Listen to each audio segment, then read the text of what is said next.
गिरफ्तार करें, वकीलों को गिरफ्तार करें। हम गिरफ्तारी देंगे पुरअमन तरीके से।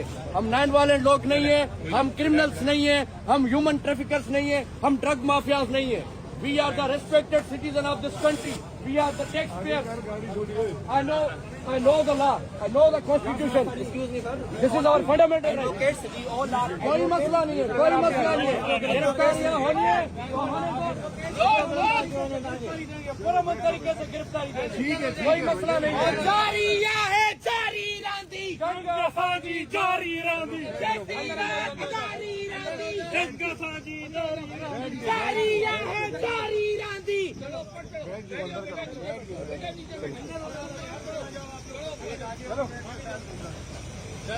गिरफ्तार कर खबर ना है प्रेस क्लब से आया हूँ प्रोग्राम में शाकिरगंज जो प्रोग्राम हो जो साफ आ रहा जो खयूं घूमता अमृता कोई जमहूरियत ना है, कोई जमहूरियत ना है। There is no type of any democracy in this whole country.